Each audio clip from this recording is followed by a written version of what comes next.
Good afternoon, everybody. My name is Kahlke from the Cooperative Extension Lake Ontario Fruit Team, and we're co-hosting this meeting with Cornell Cooperative Extension Eastern New York Commercial Work Team. I thank everybody and welcome you to our statewide pink webinar. I think we're pretty good on the timing for the Hudson Valley. With that, we're graciously sponsored by 4 businesses today. Lauren Beanstalk of Agro 100, Kate Wheeler of BASF, Jody Creasap-Gee from BioSafe, and Alex Decky from Gowan. I have 4 roughly 2-minute presentations.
Thank you to Lauren Beanstalk and Agro 100.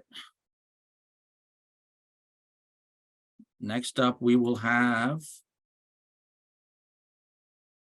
BASF with Kate Wheeler.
Thank you, Kate Wheeler from BASF.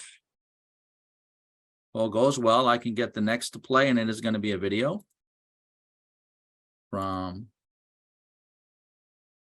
BioSafe, Jody Kresepke.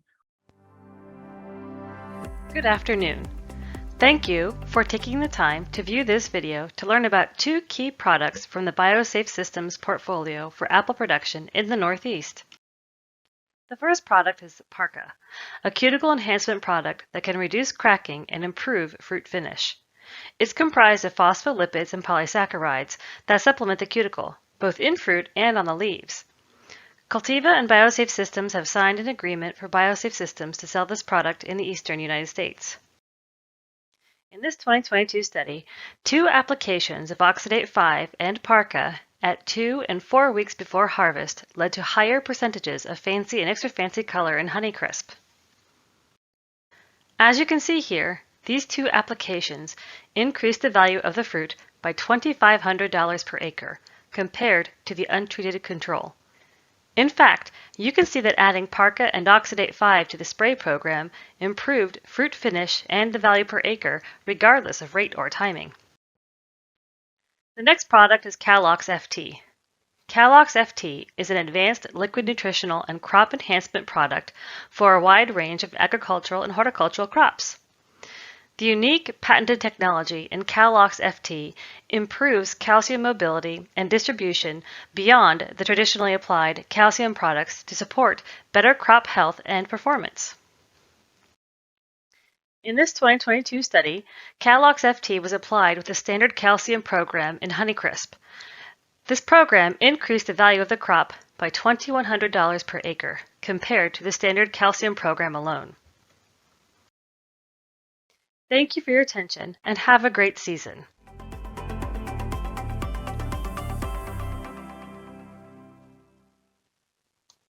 Thanks to Jody with BioSafe. And last, we have Gowan, Alex Decky. For over 60 years, Gowan USA has been providing proven and reliable products for your orchards. We recommend Imidan at petal fall for effective control of plum curculio and apple maggot. Imidan also has documented lower toxicity on predator mites compared to the major competitors. And Imidan is compatible with most pesticides. Or when you need a miticide that really packs a punch, trust Magister SC. Magister SC is a foliar miticide belonging to the chemical class quinazoline, a broad-spectrum miticide with activity against several key summer mites and parasilla. Magister SC also provides reliable control of powdery mildew. Magister boasts fast knockdown with excellent residual effect while providing contact activity against immature and adult mites, all while reducing eggs hatching. And Gowan USA is the place for copper fungicide. Badge SC and Badge X2 provide patented dual copper formulation of copper hydroxide and copper oxychloride. The two forms of copper work together to provide immediate plant protection and extended residual control, ensuring the best protection possible for your dormant application. Gowan USA, your trusted source to protect your apples this year and for years to come. Thanks to Alex Decky from Gowan. Before I turn it over to Terence, I just wanted to make a quick note. New York Farm Viability has a new grown and certified program.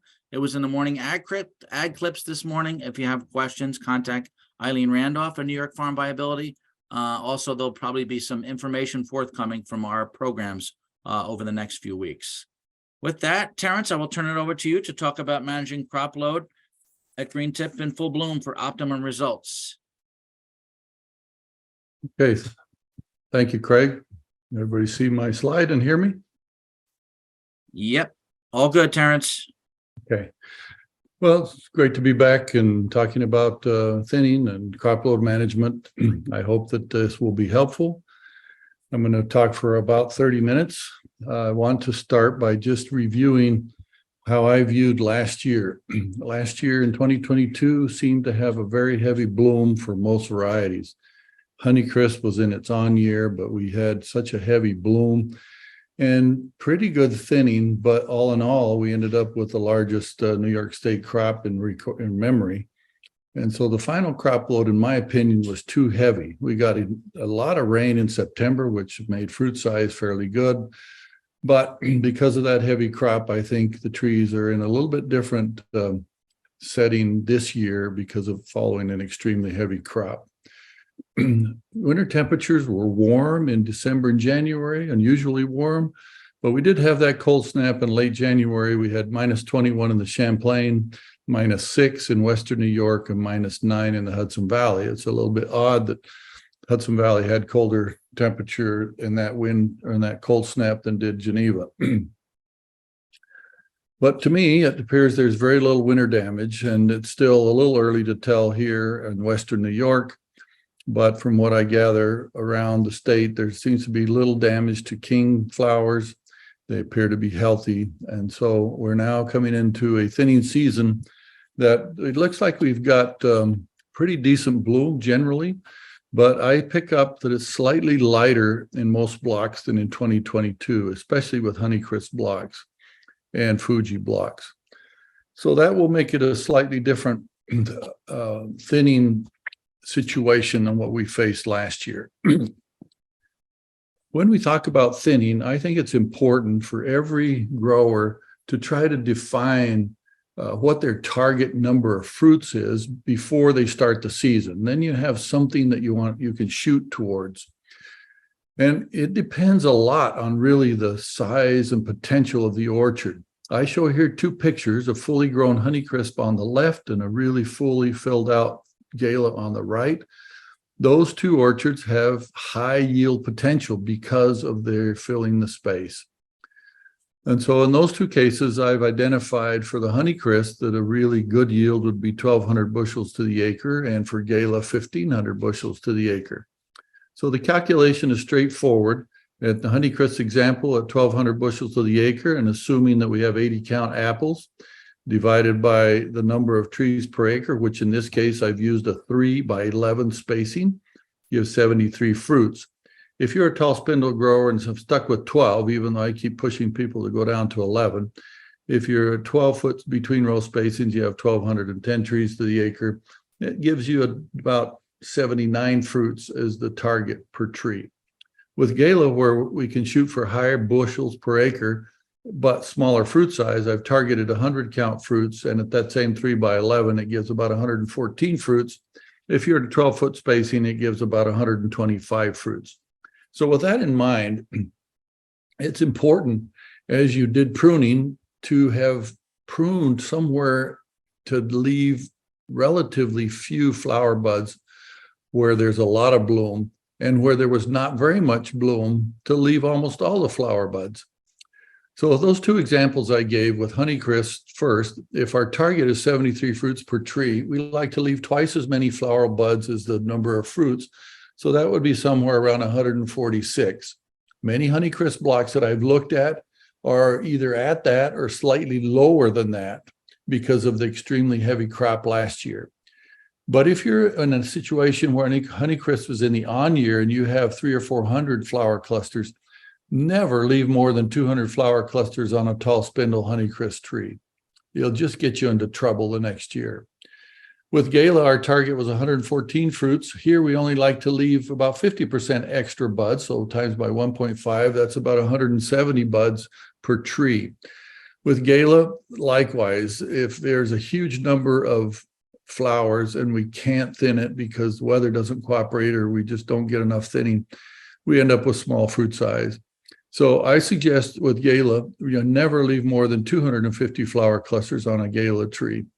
With those two targets in mind, 200 on Honeycrisp and 250 flowers on clusters on Gala, it's a good time right now to go out and evaluate how well you did on thinning, as you can see whether you way under thinned or if you're pretty close to the target.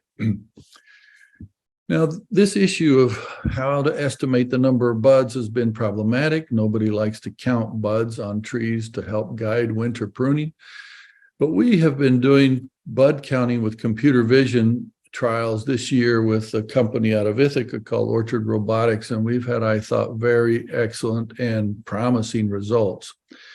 I am predicting that next year, every one of you growers will be able to count dormant buds and buds at green tip and buds at half-inch green and at tight cluster with computer vision. And that will really help you as you get started in the thinning period to kind of know where you are in terms of the number of flower buds you have on your tree.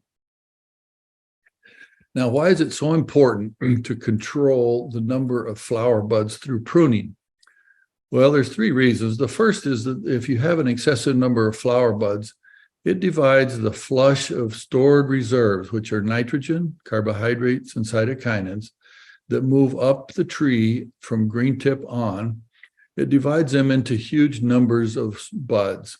And so each bud gets less than optimum. And with this excessive number of flower buds, it results in buds that are weak. They tend to have lower fruit set, produce small fruit, especially with gala, and they tend to be more biennial. So one way to overcome bienniality is to not leave so many buds on Honeycrisp in the on year. Get the bud number down so that each bud is stronger. But probably one of the most important results we've had in some of our trials over a number of years is this bottom point 3, that the final number of fruits you end up with is positively related to the number of flower clusters you start with.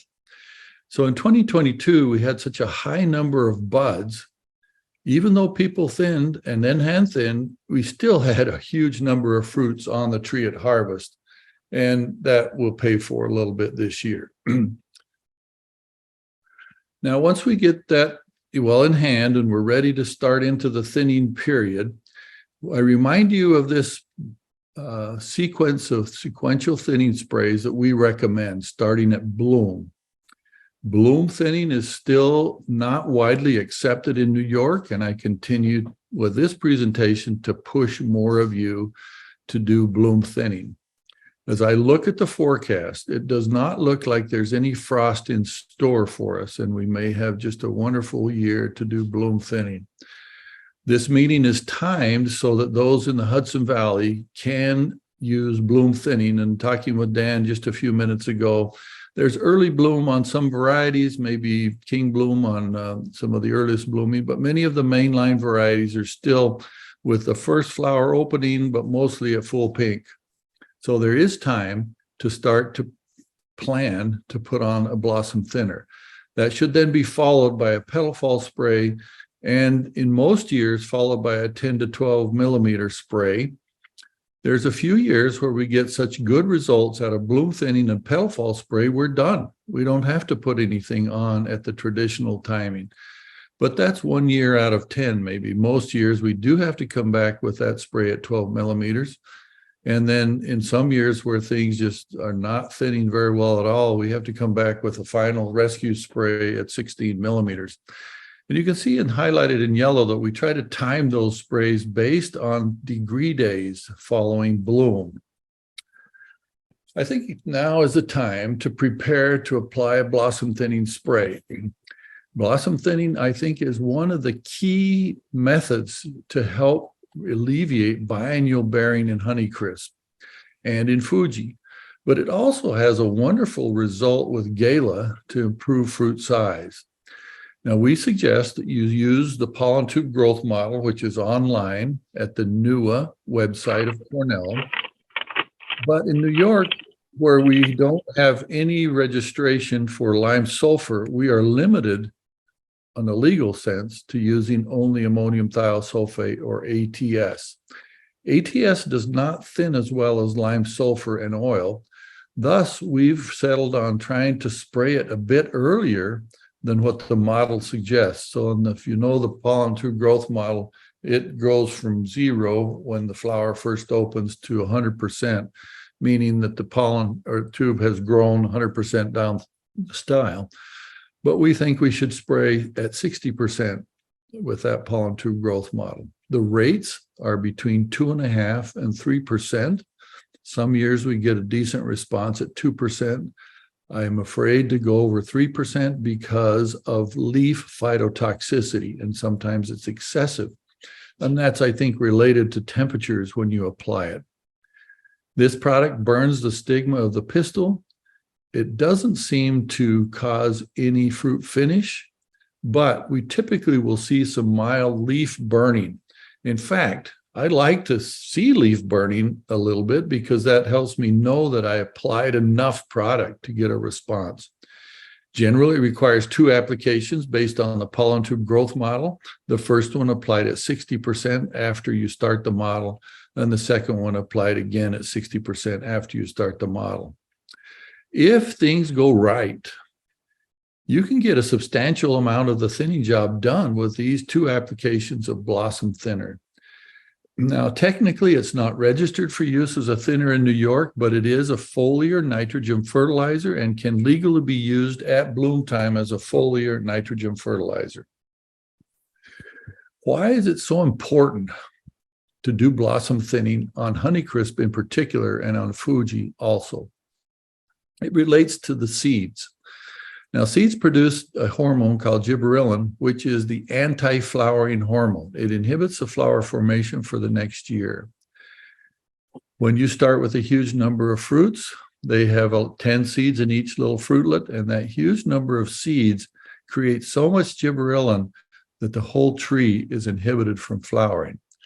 So the earlier that you can reduce the fruit number on Honeycrisp and on Fuji down to something more reasonable, close to the target fruit number, the greater likelihood you have a flower initiation. And the diagram I show on the right shows how those fruitlets are part of a spur system, and that hormone flows out of the fruit through the stem into the little bore shoot that's next to it, and that bore shoot then is inhibited from forming a flower bud. I give 2 examples just to prove the point. Let's suppose you listened to what I've been preaching and you precision pruned your Honeycrisp trees to that 146 buds I mentioned earlier for a tall spindle to produce 1,200 bushels to the acre. Let's suppose a different person pruned very lightly in an on year and had 400 initial buds. At the time a fruit set, assuming that every one of the 5 fruits in a cluster sets, and each has 10 seeds, that's 7,300 seeds in the pruned block, and in the lightly pruned block is 20,000 seeds. Well, let's suppose that then you do very good blossom thinning and you remove all the lateral buds, leaving only 1 fruit per cluster. That would reduce the number of seeds in the well-pruned block to only 1,460 on the whole tree, whereas in the lightly pruned block, you'd still have more than 4,000 seeds. 4,000 seeds is impossible to overcome by trying to later spray NAA or Ethro, because the amount of GA they produce just overwhelms anything you spray, so you don't get return bloom. Thus, the combination of precision pruning to get the bud number down and blossom thinning is an excellent method to remove these excess seeds before they can cause damage on flower bud initiation. Now, I'll end my talk with a little recommendation on flower bud return bloom sprays, but for now, I want to go on and then talk about another alternative at bloom. If for whatever reason you don't like the idea of caustic sprays, they make you worried, you're not convinced, there is the opportunity to spray hormone type thinners as an alternative to ATS. Many of you spray Promelin on Delicious and Gala. That does have a little bit of thinning effect, especially when temperatures are warm. But remember, the timing for this is quite early king bloom. So we're pretty much at that timing in the Hudson Valley. It's well before full bloom. And we suggest you use a rate of 2 pints to the acre.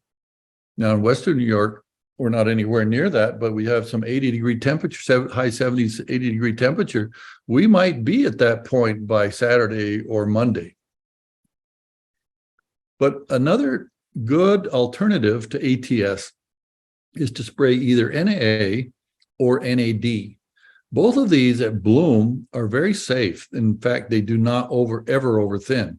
And so we use a relatively high rate of 10 parts per million of NAA or 8 ounces per 100 of NAD. But both of these have been shown with our trials to help improve return bloom on Honeycrisp. And so there are some growers using this strategy very successful. Now, when would you want to use ATS and when would you not want to use ATS and use a hormone type thinner at bloom? I think ATS is built for weather conditions that are good, where there's no frost, it's not too hot, we don't have 80 degrees. Now, I want to pause here and comment that for whatever reason, the weather in the last few years have given us some years where we're above 80 degrees right at bloom, and this happened in the Champlain and it happened in Western New York. In the Hudson Valley, the high temperatures of almost 90 hit at petal fall, but still, it's not impossible that we have hot temperatures. I think that the years where we have that kind of hot temperature at bloom make ATS quite caustic and a hot material, and I would not use it when temperatures are above 80 degrees. It works well when we have good bee flight, because the whole premise of blossom thinning is that the bees pollinate any flower that opens within just a few moments of it opening or hours, and then you can spray the product, knock off the other flowers that aren't fertilized. And it also works when bloom is not too fast. When bloom is stretched out over a week, it gives you time between the first spray and the second spray to catch your breath. When bloom is pushed forward within 4 days, you almost have to spray the first spray and turn right around and spray the second spray. So it just doesn't work very well to do ATS in those years. I would tend to use a hormone thinner when weather conditions are poor. If there's been some frost or some frost in the forecast, I would use NAA on them. And Promelin also helps recover slightly damaged fruit. So Promelin followed by NAA would be absolutely the way to go under poor weather with some frost. Also, if it's windy and cool and there's no bee flight, I would use the hormone type thinners. Also, on those years where it's really hot and bloom is very fast, I would use the hormone thinners when temperatures are hot, similarly. And maybe you just don't feel comfortable yet using caustic thinners. Well, at least then use one of the hormone thinners, NAA or NAD. Now for Honeycrisp, I want to suggest this entire sequence of thinning spray, starting at bloom with a 2.5% ATS spray timed by the pollen tube growth model at 60%, and then a second spray when the pollen tube growth model grows again to 60%. That should be followed by an NAA and 7 spray at petal fall. And I want to remind you that I don't define petal fall when the first petals fall, because fruits generally, the first petals falling is around 4, maybe 3 millimeters. I like to wait a few days after that to get to 5 to 6 millimeters and then put on this spray, which we call the petal fall spray. That should be followed by the traditional spray, slightly lower dose of NAA at the 10 to 12 millimeter stage, 3 ounces or 7.5 parts per million plus carbaryl. Versus at petal fall, we're generally up at 10 parts per million of NAA. And then if needed, that could be followed by another NAA and Regulate spray at 16 millimeters. But a new option is to use the thinner called Exceed, which is a ACC, which is a precursor to ethylene, plus Maxell. And this has done a great job of thinning when fruits are around 16, 17 millimeters. So if you get to that point and you still don't have enough thinning, I would suggest you use Exceed and Maxell at that large fruit diameter timing. Now for Gala, it's a slightly modified one based more on Maxell and Promelin. At early king bloom, spray Promelin 2 pites to the acre. At full bloom, spray ATS at 2.5%.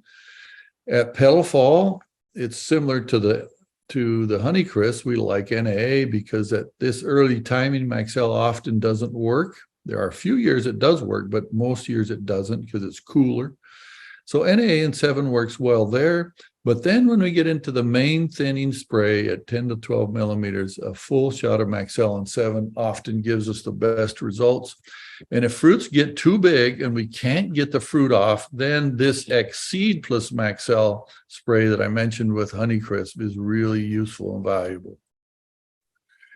Now, I want to mention that as we get into the season, we have updated the carbohydrate model again with some slight modifications compared to last year or 4 or 5 years ago.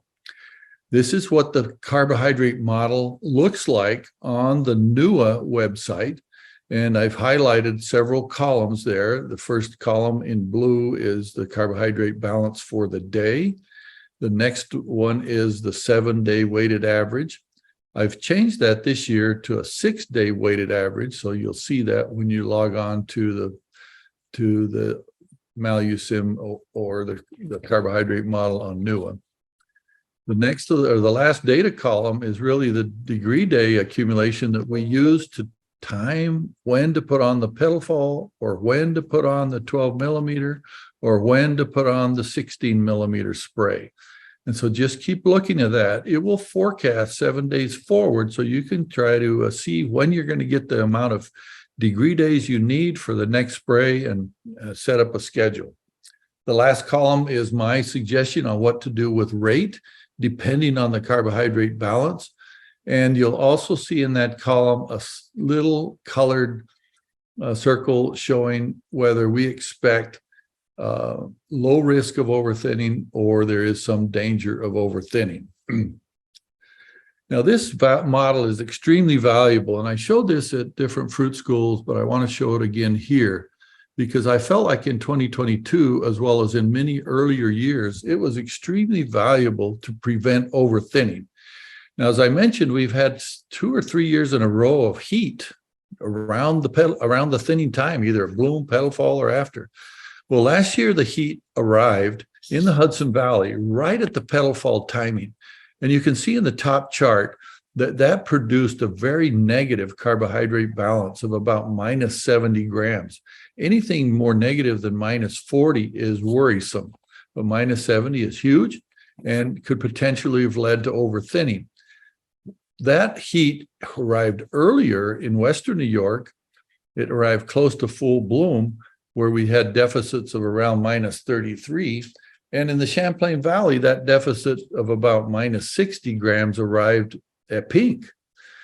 And if you looked at each of those different places in New York, where the carbohydrate balance was during different windows for thinning, either petal fall or the 10 to 13 millimeter window or the 16 to 18 millimeter window, you can see that depending on where you were in the state, the petal fall spray worked very well, or the 10 millimeter spray worked very well. But in almost all cases, the large fruit diameter spray of 16 to 18 millimeter didn't work very well because we generally had an excess of carbohydrate at that timing last year. I also want to announce at this meeting that we have updated the phone app that's called MaluSim that has the carbohydrate model. It also has the fruit growth rate model, and it also has the irrigation model. So this app is free on either the Apple App Store or the Android App Store. The final version of the model will be released next Wednesday, a week from today. And so I'd encourage you to go to the one, if you're an iPhone user or an Android user, to go to the respective app stores and download for free the MaluSim app. And you can see how it's spelled there in the title of the slide. That will then help you in quickly looking at the carbohydrate model when you're out loading your sprayer and deciding what amount of chemical to put in. It will also help you when you're trying to run the fruit growth rate model to get results quickly. I show on the screen the results of the fruit growth rate model. In this case, a petal fall spray of Maxellin 7 was applied because it was warm, and Maxell worked when it was warm. And it shows you that where we expected to where we thought that the potential was 550 fruits, with that one petal fall spray, we reduced it in half to 226 fruits. But our target was, as I said, with a tall spindle tree, around 120. So we still had some more thinning to do, and that led us to then apply the 10 to 12 millimeter spray based upon the fruit growth rate model data. Now, the fruit growth rate model has been, I think, an extremely valuable tool, and I really credit Dwayne Green of the University of Massachusetts, who had the idea for this model. But it's time-consuming and somewhat tedious to measure with a caliper, hand measure with a caliper 375 fruitlets at least 2 times between each spray. And so many people get quite frustrated with it and do it maybe 1 year or 2 years and then quit. Also, I found that errors in measurement and errors in recording on the spreadsheet give inaccurate estimates of thinning. So we've been looking for better ways to utilize the science behind the fruit growth rate model. And 2 or 3 ideas have come up through this large project we're working on. And I'll mention a couple of them here. One is to use your cell phone. There's 2 companies, Fruit Scout and Farm Vision, which is now called Pomida. that allow you to use your cell phone to run this fruit growth rate model. With Fruit Scout, you take individual pictures, upload them to their website, and it tells you the answer. With Farm Vision, you take a small video of a couple of trees and then upload it to their website, and it will predict how many fruits are going to fall off after you spray the petal fall spray or after you spray the 12 millimeter spray. Another method is developed by Todd Einhorn in Michigan State of sampling fruits. And a third method, still further in development, of using a light spectral reflectance meter to determine which fruits are going to fall off. Just real quickly, the Todd Einhorn size distribution model, you simply tag some spurs per tree and you count the number of flowers on the spur to get an estimate of how many flowers are in each spur. But then you go out at 2 times between each spray and just cut off 100 spurs and then collect all the fruits and then weigh each individual fruit and upload that data automatically into a spreadsheet, and it'll calculate how many of those fruits were going to fall and how many were going to stay on. So this, I think, is a real advance, and I would encourage some of you who don't want to hand measure fruits to use this method. And there's a full protocol that's up on the pacman.org website that we maintain on how to do this. Probably even easier is to use this cell phone video method of POMITA or Farm Vision. And here you can see Liz T doing this last year, or Luis, my postdoc. You simply measure with a video trees. The computer vision program identifies all the fruitlets, marks their location, geolocation, and then when you do it a second time, 3 or 4 days later, it matches fruits and calculates which ones are growing and which ones are not. We had really good results last year with this. I hope that many of you will be utilizing this system this spring. This graph shows with a Gala trial where we counted fruits on the 21st of May versus estimating how many fruits with this cell phone video technology of Farm Vision. We physically counted 1,236 apples, and the camera system estimated 1,050. Then we sprayed the thinning spray on that day, and then we tracked how each system estimated how many fruits were left. Just a few days later, the fruit growth rate model estimated 712 were left, but the Farm Vision was already estimating we were down to 308. And then a week later, and then later, you can see that the number of fruits we estimated with either the fruit growth rate model or the Farm Vision system got down somewhere around 200 to 180, 170 fruits. And when we looked at this a few weeks later with natural drop, they both were very similar, 113 and 105 fruits. And our target was somewhere around 115 fruits. When we looked at this in midsummer, the Farm Vision system estimated 136 fruits, and at harvest, it estimated 108.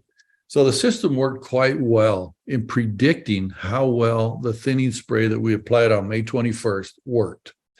So this would be just a simple way for you to get involved with this this year as you do thinning, to try to estimate how well your thinning spray at petal fall worked and how well the thinning spray at 12 millimeter worked. I want to end with comments about the return bloom issue with Honeycrisp. Now, we have for many years recommended that people spray 4 summer sprays of NAA or ethyl starting about the longest day of the year, which is June 21st. Now, we assumed and we hoped that this was the time when the floral buds inside of next year's bud are starting to differentiate. But work done by Pollyanna while I was gone showed that Honeycrisp has flower initiation much earlier than that, and we're too late on those sprays when fruits are 25 or 30 millimeters. So we've been suggesting now for 2 years an earlier timing for return bloom sprays to help ensure that you can get flower bud differentiated. Now, I'm going to show you data in a minute that shows this works, but with a caveat that if you had the seed number down to a reasonable number, if you still have 4,000 seeds per tree, there's no way these return bloom sprays will work. But if you're down to 1,000, 1,500 seeds, then they will work. And what we've suggested is 4 sprays of ethereal at 10-day intervals, beginning when fruits are almost still in the thinning window at 16 millimeters. Now, the first 2 sprays can cause some thinning if the rate is high or temperatures are above 85. So we looked at that last year, and these are results that my postdoc, Luis Gonzalez, just gave me this morning on data that he collected just 2 days ago at our trial at Apple Shed there of, I'm slipping my mind, the name of the grower, I'm sorry. But if you look at the red bar, we did 2 plots. These were Premier Honeycrisp, 4-year-olds and 5-year-olds, where we put no return bloom sprays on, and we just relied on the growers thinning. We came back with only 26 flower clusters per tree. Now, a 4-year-old tree should have around 50 fruits, and a 5-year-old tree should have about 60 fruits. So with no return bloom sprays, we would have half a crop, assuming we had every one of those set. But when we sprayed Ethifon, starting with 4 sprays, starting at 16 millimeters, or interestingly enough, ACC, this new chemical thinner, Exceed at 16 millimeters, we raised that up to 66 fruits, which would basically be a full crop because we want 50 on these trees. Now, it's not a snowball bloom, but it certainly is enough. Disappointingly, NAA at that timing did not give us the same response as ethereal or ACC. Now, I will comment that ACC is an ethylene-producing chemical. So in essence, it's kind of like Ethifon, but experimental data has shown it's not so sensitive to temperature. So if you spray Ethifon and it's 90 degrees, man, you get too much response and you knock fruits on the ground. But ACC is safer. Even sprayed under warm temperatures of 85 degrees, it will not cause this massive thinning we sometimes see with ethereal. So that's really interesting results. Next to that, in lighter colors, are the same treatments, but starting at the timing we used to recommend, longest day of the year, in June 21st. And you can see they didn't work. The best was ACC in June, and it gave us only 34 flower clusters. And the same result was visible in the second block, the 5-year-old trees, with exactly the same response, where the normal timing does not give us a response with Honeycrisp in many years. So we continue to be enthused about this early timing for return bloom sprays, but with this caution.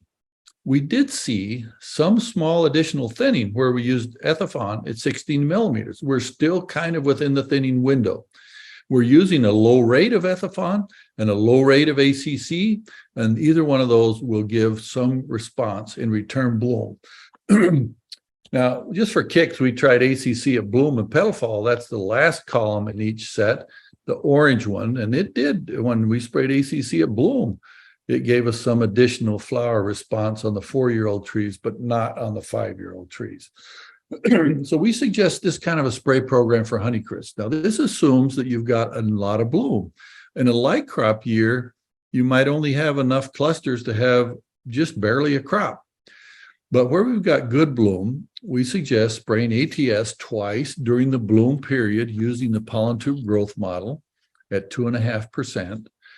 We then suggest an NaN7 spray at petal fall, and then another NaN7 spray at 10 to 12 millimeters. That's about 14 days after bloom. Then switching to ethereal sprays at 16 millimeters at a low rate, half pint to the acre. But once we get fruits up past 20 millimeters, then going to the full pint to the acre for the second, third, and fourth sprays. Now, unfortunately, I have to comment that there is a recent development that Canada is eliminating the use of ethereal. Thus, any fruit growing to Canada probably cannot use this ethereal spray program. Now, Mott's has already said that fruit going to them they cannot accept fruit that's had ethereal on it.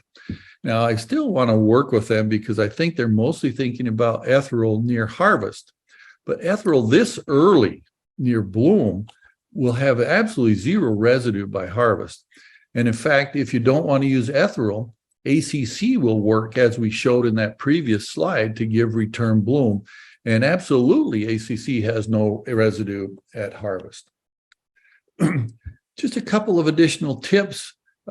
Like always, it's really important to assess every block for flower quality. I have seen relatively few orchards myself with my own eyes But if as the flowers open, the kings are missing or damaged, that's a different situation. But even without kings, we still have to thin because you can set a great crop with lateral flowers. I would encourage you to time your sprays with degree days, the 110 to 130 for the petal fall spray, the 200 to 250 for the 12 millimeter, and 300 to 350 for the late rescue spray. I think it's important to recognize that we almost always overthin the bottoms of trees. And the way to combat that is to nozzle your sprayer differently for each spray. For bloom sprays with ATS or NAA or NAD, put uniform nozzling from the top to the bottom of the bank. But for the petal fall spray, revert to the traditional where only 1/3 of the spray is applied in the bottom half of the tree and 2/3 of the spray to the top half of the tree. But as we get to the bigger fruit sizes, concentrate more of the spray in the top of the tree. For 12 millimeter sprays, we found that putting 3/4 of the spray in the top and only 1/4 in the bottom works the best.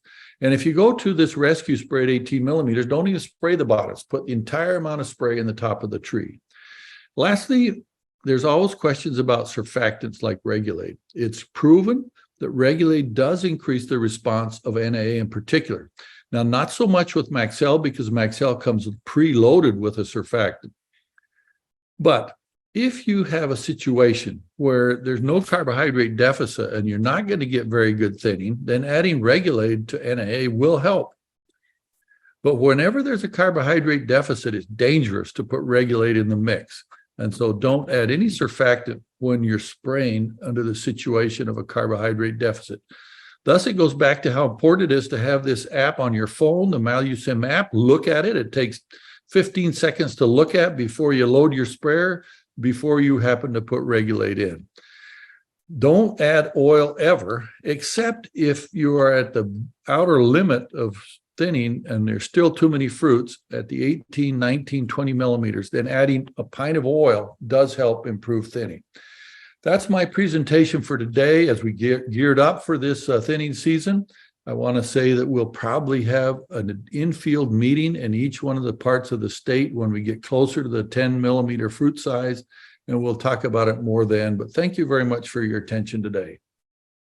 Thank you, Terence. We're running over, but I'll ask you to answer the questions in the Q&A box if you could, and I'll direct folks to ask more questions if they want in the Q&A box.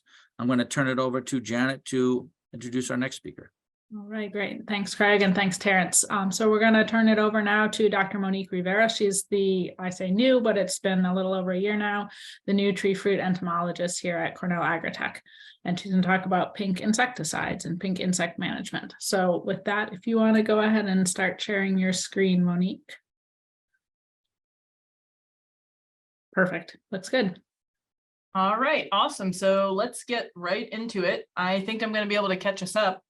Today I'm going to talk about a handful of different insects, and then at the end of the talk, I'm going to introduce our Scaffolds podcast and explain how to access it.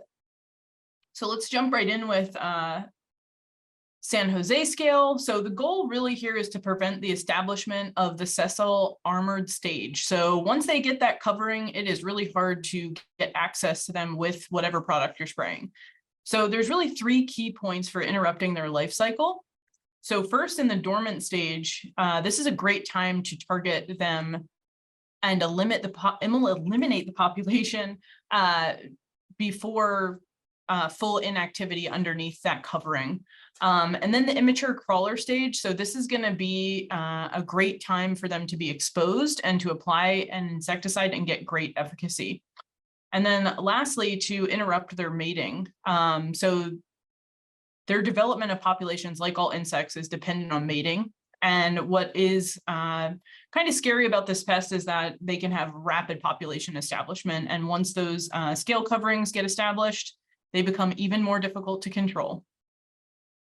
So let's talk a little bit about monitoring. So really, one of the main goals and the easiest way to do this is to detect the first emergence of the crawlers, because that's going to indicate when they're at their sensitive stage and when to get that insecticide applied for them.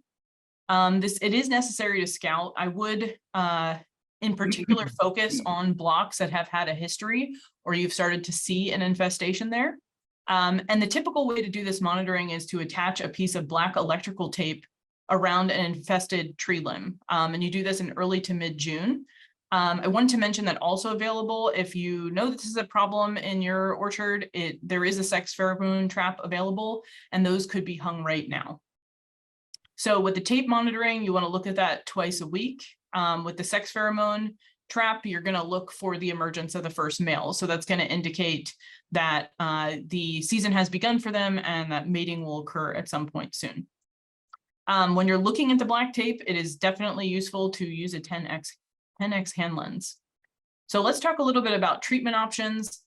I think that if you know you have an infestation and a problem with them, the dormant spray with oil is a really great way to attack them early in the season before populations pick up.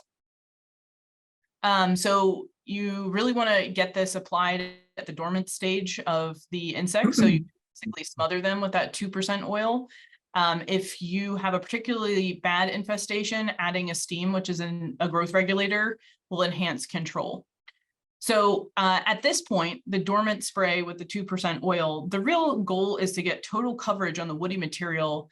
And so this means not spraying every other row with oil. With oil, you want really good coverage on all trees and all woody surfaces. There also are some nice soft insecticide options for piercing sucking insects like San Jose scale. So Movento, it's systemic, will affect multiple piercing sucking pests. And then also you have Savanto, which is another rotational option, really good also if you have issues with aphids. And then of course the IGRs are still worth investigating, so is Steam and Centaur. I do want to mention that mating disruption is still in development. So at some point, maybe we'll be trying that here in New York. So let's hop into the oblique banded leaf roller. And the way to scout for these is to examine bud clusters, and you're looking for 3% larval infestation to trigger treatment. And the treatment suggestions for this would be BT products like Dipel, Agree, or Javelin. And then rosy apple aphid. These get started a little bit later, but it's always worth getting into the field for aphids a little bit early before they pick up a lot. And so this involves examining clusters or terminal leaves for the wingless adults and nymphs. Once you find one infested cluster, it is time to start treating. These can escalate very, very quickly.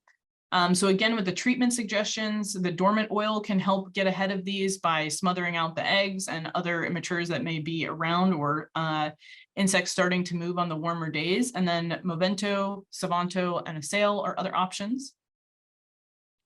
So now let's talk about tarnished plant bug. If you have these, you hate them, and they are pretty annoying to control because they are not really a primary focus of IPM programs unless you have a really bad infestation.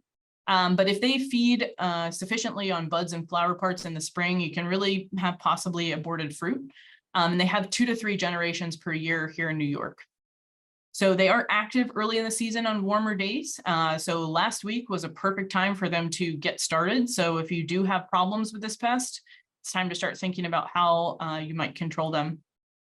So monitoring is really uncommon for tarnished plant bug, but there are things that you can do if this is what you're interested in monitoring for. A white sticky panel trap along the border set at Silvertip. So we're a little bit past that. And you want 1 trap every 3 to 5 acres. Again, not many people are trapping for this, but mostly looking at their presence in the field if you can find them. So cumulative trap averages, if you do decide to go that way, and the action thresholds. So you're looking for 3 tarnished plant bugs averaged over 5 different traps. So you would use this up to bloom, especially in areas where there's a history of outbreak. So if you are going to do the trapping, I would invest in blocks where you know there's been presence. And then once you hit 5 to 8 tarnished plant bugs per 5 traps, this is a high population. And the focus of, making sure that your first cover sprays are going to focus on controlling also tarnished plant bug is going to be important. So when it comes to treatment suggestions, Pyrethroids are really the main group that are considered here. Same thing with brown marmorated stink bug, but unfortunately those products can flare European red mite as they really just eliminate everything and do not discriminate against beneficial insects. But another strategy is that if you have a big population of broadleaf weeds in the row middles, focusing on getting a broadleaf herbicide out in the row middles can help keep the population numbers down. So when it comes to hanging ties for mating disruption, if you're interested in getting into this, now is a great time to start hanging ties. So a couple timing ideas here. So if you are specifically looking to do this for Oriental fruit moth, you want these out ahead of bloom, and then codling moth should be at petal fall or hang at bloom. So this technology is becoming easier to use. There's been a lot of developments happening, in particular, the combination of pests. In Western New York, it seems that OFM and codling moth would be an important combined tool to use. And now they're also evolving this, so it's not 200 dispensers per acre, but you can hang 32 to 8 dispensers per acre if you're using like a non-aerosol dispenser. This is really best for larger blocks, 10 plus acres. And there's still some questions in New York that we need to answer before we can really get this fully recommended. So there may be overlap in a spray program, like you start putting this out 1 year and you still, while investing the big cost for the mating disruption, you may still have some residual pest activity. And we're going to attempt to figure out what that looks like so that we can recommend, like, hey, if you're going to establish it, it's going to take, X amount of seasons to get it fully working. And then dispersal of the pheromone under varying conditions. With these new techniques like aerosols, it's going to be important to, understand how that compares to the dispersion of pheromone from a passive device. So let's talk about scaffolds.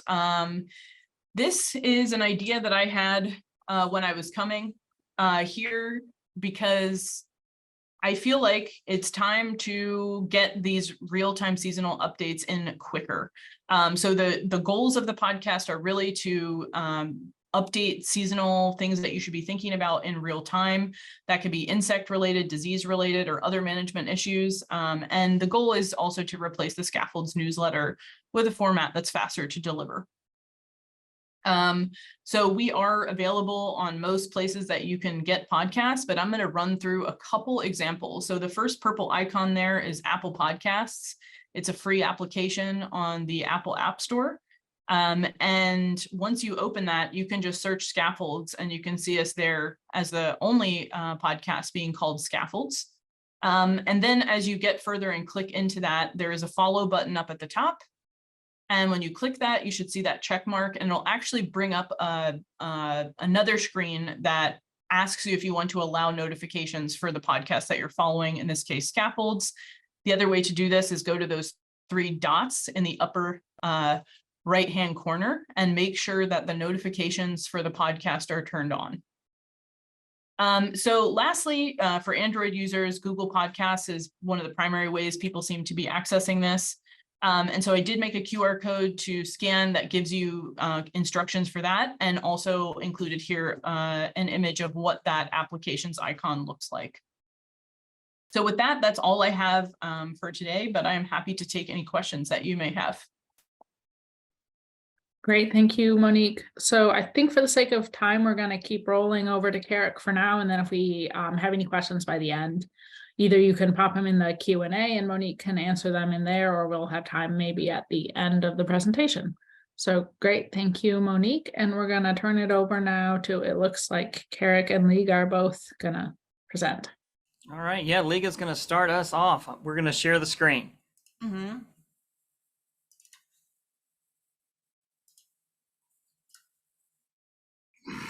Hold on. How about that?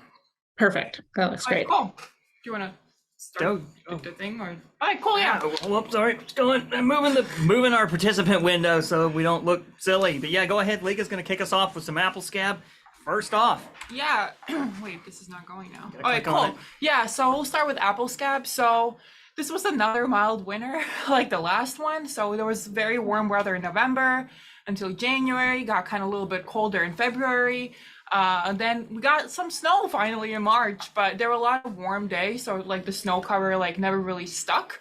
When we're thinking about green tip, so up here in Geneva, we got our green tip like early April. Up in Hudson Valley, there was later in March.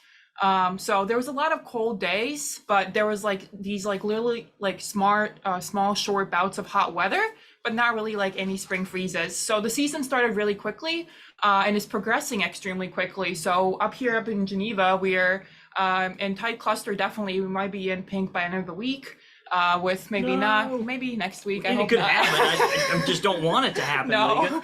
So like we already have been starting our sprays. So like I said, like not really a snow cover, but it's been raining in green tip, and there's a lot of people had problems getting into the fields because it was so wet to apply their urea and copper.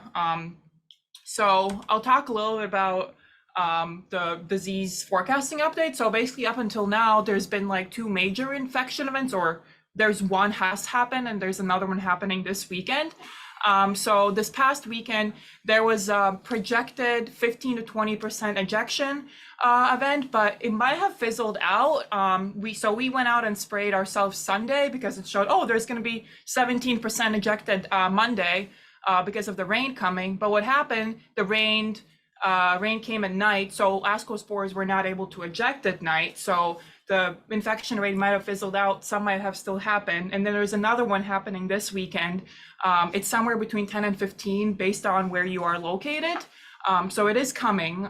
As of right now, the scab season is pretty moderate, but we got to watch for the incoming warm weather and if it's storming right after. Right now, if we're looking outside our window, it's kind of damp, a little cold, kind of like really perfect for scab. So we'll see how the season is progressing. But I'm going to go into NUA and show you the infection period. So like up on the left, so you can see this is from Niagara, and this is where the infection was supposed to happen. Up here, if you can see my cursor, and you can see how it shows combined for April 18, 19, and 20, but only a little bit of spores were actually discharged. So we'll see. And then there's another one happening this weekend. You can see there's over 24 hours of leaf wetness coming on 22nd and 23rd, and currently only like 3% of ascospores projected to be discharged. But that is also because of low ascospore maturity. If ascospores mature more, there might be more discharge happening. So you just have to monitor NUA closely. As for like the Finger Lake, so this is where in green, if we would have looked at this last week, it showed like a big red 20% being ejected on the 18th. So we went out and sprayed, and we also, you might have gotten an email or an alert, or you might have listened to the podcast, or you might have listened to the podcast that said, you need to go out and spray.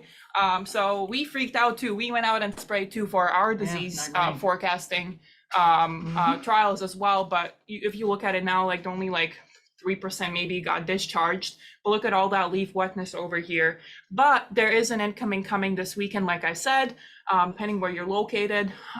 So this, I think this was in from Ithaca and Geneva. Now it's looking up that there's might be 15% ejected on the 22nd and 5 on the 23rd. So you really have to keep monitoring closely.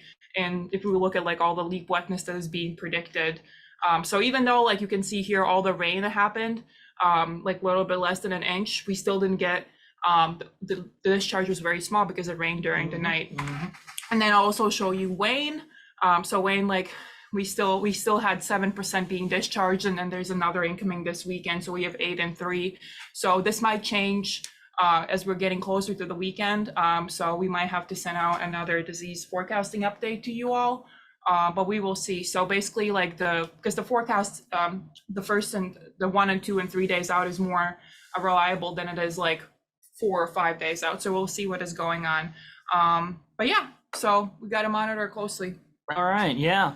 Let's talk about everybody's favorite, fire blight. Yeah, it could go into bloom with all this heat. I don't want it to, but doesn't mean it can't happen. So it looks like, once again, we already heard March was pretty cold. April coming with hot weather followed by rain. This is the types of things that could lead to problems when flowers are out. Those bouts of hot weather will allow your bacteria to grow on the flower surface and then the rain is just going to wash it in. Even if that rain comes with cold weather later, that means they were already there when it was hot, and now they're just getting pushed into your trees and then waiting for the next turn of hot weather. If you're in Eastern New York, Long Island, you're probably definitely hard into bloom. And what we noticed a lot was in 2021, 2022, we get these cold bloom periods with a really hot, dry petal fall, and we had these really nasty shoot blight epidemics right at or after petal fall despite hot weather. You see some dew from grass. One thing that you might think, you might be safe if you feel like it's super dry, but don't forget that Washington State often gets fire blight, and they really don't have a lot of water. So the dew from the grass, humidity from the canopy, even the water from application can provide that water if things get ugly. So this is what it's been looking like for the last 3 years, particularly in the Western New York, sort of Western New York and Finger Lakes region. You get, oh, it's super cold. I mean, Hudson Valley and the others are way past this part by the time the hot weather comes. And we see a lot of charts that look like this. This was a 22 chart. I just replaced the 21 chart that I couldn't even tell the difference when I was doing it. It looks really nasty with maybe a little spike up front. And you can kind of see this is what it looked like last time around the very end of petal fall, moving in with just these really extreme weather. So we've got to be cautious about that. Petal fall infections can be the worst. What are we looking at now? For the most part, Western New York is just a blank canvas with nothing to worry about. However, if you get into the Finger Lakes area, particularly around the Ithaca, Geneva area, your stuff might look something like this. If your bloom has come early, let's say you got pears, let's say you got an early variety, you could be looking in for a troublesome spot this weekend. God forbid Yeah. cider apples. Oh yeah, cider apples. Yeah, you probably want to protect those at pink, even though it shouldn't be possible to infect. Those cider apples can attract fire blight from outer space, it seems. So yes, watch out as you're coming into this hot period. This was the beginning, I guess, of the week, and now we're moving into another really nasty hot period as we're coming into bloom. And every one of these, as you can see, this bimodal peak is going to be hot weather, rain, cold weather. This might happen throughout our entire bloom. I looked ahead at the 30-day forecast, and just we're seeing things in the high 60s through almost most of Western and Eastern and middle of New York. And so it might be a real hot bloom period. So it'll be good to stay vigilant. Your materials are going to last you about 5 days unless you get an inch of rain. And in that particular case, you're probably good to go, but it might take a couple applications to get through bloom. It could be a little nail bitey if we start to creep into the 70s every day. This is what the results table look like. A little bit higher, we have a brand new Cougar Blight model, thanks to Dan and the team at NUA. And it's now updated for what Washington State uses in 2019, 2020, and 2022. I got the information from Tiana and he's programmed it in. It's now running more on a daily basis. You can see that the Mary Blight component here doesn't look too bad, except it is warning everybody that things are getting really dark around the April 22nd, the end of this week. Really good to be careful with. What would we like to do with this? Hot weekend, rain potentially on Sunday. If you're already at bloom, and especially those cider apples, make sure you're protected. If you don't have strep resistance, go strep. If it's light, and another good option is go ahead and put on Blossom Protect. Don't put a fungicide with it. It might kill it. And Saturday or Sunday, Blossom Protect is the best. It works all around the country and it should work here. If you're really worried about the hot spring, maybe pushing things too fast or whatnot, you can still try your early season prohexadione calcium program. If you want to go hard at pink and eventually petal fall, go 6 ounces per 100, or you can do the light rate of just 2 ounces PHCA and 1 ounce of Actigard per 100 if it's really young or if it's really light. This is what's recommended in Michigan. It's what's working well here. George Sutton and I have a paper coming out on it. It's a pretty good thing to do.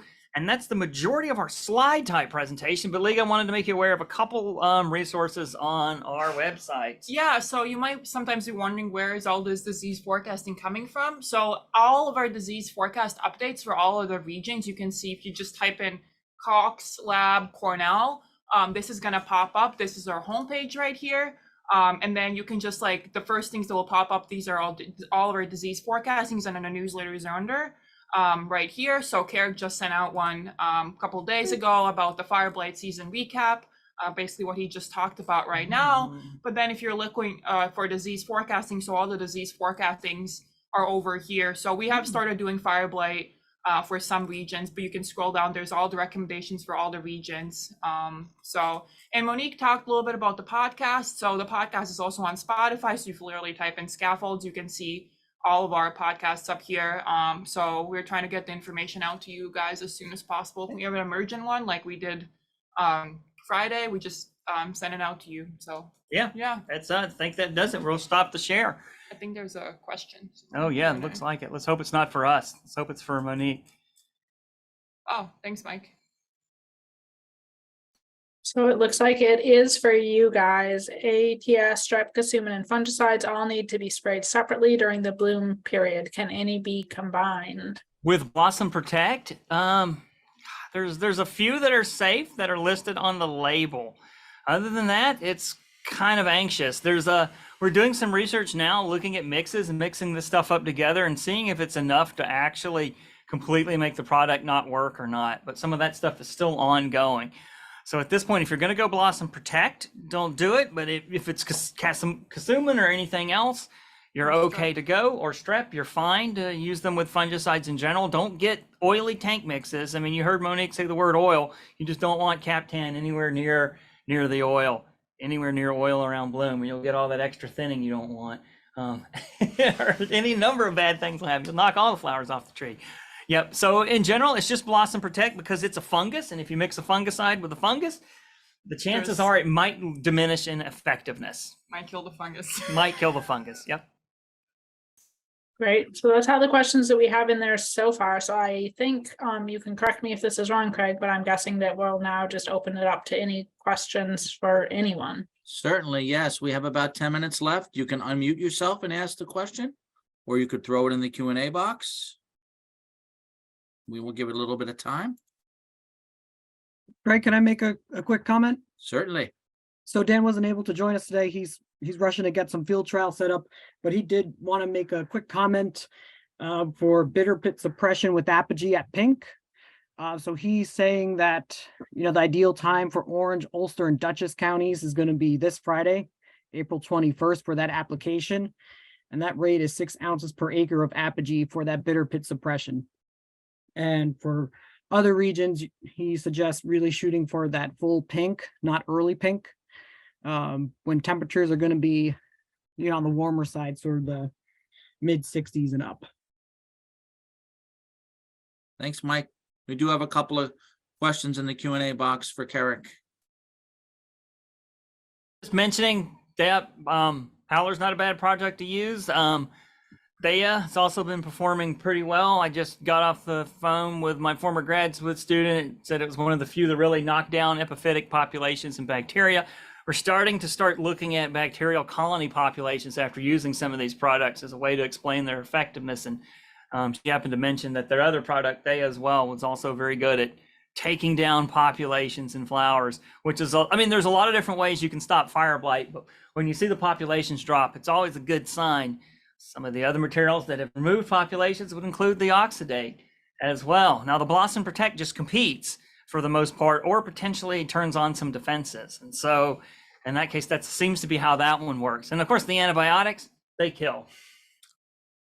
Any other questions for any of our presenters? Oh, there's one. With 17% strep, what rate for fire blight? I think that's the 24 ounce rate. I think it is 24. I think it's 24 off the top of our head. If you get the 50W, then I think it's 8. Yeah, I think it's about 8 for 50W. That makes about right. Yeah, it's almost 3 times as much. Yep, 24/8 typically is what you want to do.